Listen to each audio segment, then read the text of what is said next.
તમને કેટલી સમજ પડી છે મને ખબર પડે. ચાલો મેં આંગણવાડીનો નળ ચાલુ કર્યો હે. નળમાંથી શું આવ્યું? પાણી. વેરી ગુડ, પાણી આવ્યું ને. ચાલો નળમાં પાણી કેવી રીતના આવ્યું? ટાંકીમાંથી. આપણા ધાબા પર ટાંકી છે તેના પરથી આવ્યું હે ને.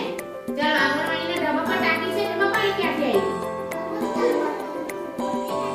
મોટી ટાંકીમાંથી. Very good. મોટી ટાંકી તો આટલી બધી ઉપર છે તો એમાં પાણી કેવી રીતના આવ્યું? મોટરે. બરાબર, મોટર ક્યાં છે? બતાવે ને કાલે મોટર જોવા લઈ ગઈ રીતે જોઈ લી ને. સરસ.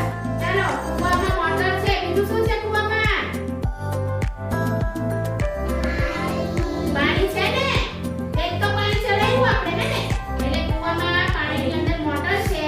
એના કારણે આપણા ગામની મોટી ટાંકીમાં પાણી ચડાવે અને તે પાણી છોડે તે આપણી આંગણવાડીની ટાંકીમાં આવે. ચાલો તો કુવામાં પાણી ક્યાંથી આવ્યું? જમીનમાંથી. Very good. જમીનમાંથી પાણી આવે બરાબર ને. તો જમીનમાં પાણી કેવી રીતના આવે? વરસાદ પડે.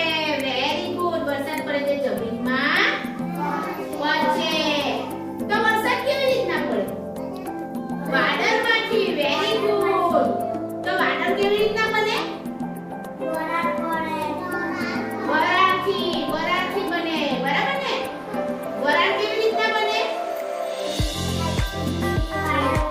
નહીં પણ વરાળ બનાવો ને પહેલા. વરાળ કેવી રીતના બને? તાપ પડે, પાણી ગરમ થાય અને ત્યારે એનું વરાળ બને બરાબર છે. અને તે વરાળ ઉપર જાય અને ઠંડી પડે એટલે વાદળ બને. Very good. તો તાપ ક્યાંથી પડે?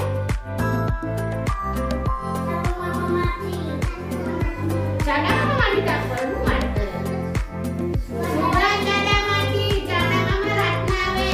ચાડામાં તો ઠંડા હોય. તાપ કોમાંથી લાગે? સુરત ચાડામાંથી. યાદ રાખજો બરાબર. Very good. સુરત ચાડાનો તડકો પાણીમાં પડે. પાણી ગરમ થાય તેની વરાળ બને. વરાળ ઉપર જાય ઠંડી પડે એટલે વાદળ બંધાય. અને વાદળ બંધાય પછી શું થાય? અથડાય. અથડાય ત્યારે શું થાય? Very good. વીજ પડે પછી બીજું અવાજ આવે. ગાજે તમે કહે તે બરાબર ને. Very good. પછી શું પડે? ચાલો ભાઈ વરસાદ ક્યાં પડે?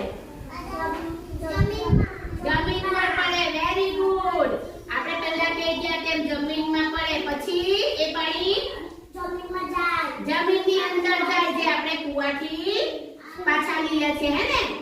બધું પાણી જમીનમાં પચતું નથી તો બાકીનું પાણી ક્યાં જાય?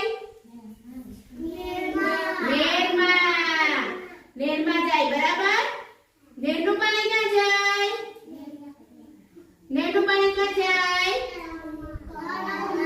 ચાલો તળાવમાં જાય. પછી તળાવ બી ઉભરાઈ ગયું પાછું નહેરમાં પાણી આવ્યું. એ પાણી ક્યાં જાય? દરિયા પહેલા. દરિયા પછી આવે. ડાયરેક્ટ થોડો દરિયામાં જાય.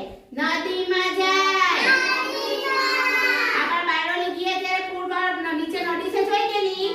પુલ બાંધેલો છે તે નીચે નદી છે. એ મીંઢોળા નદી કહેવાય હે ને. એ નદીમાં પાણી જાય ને નદીનું પાણી પાછું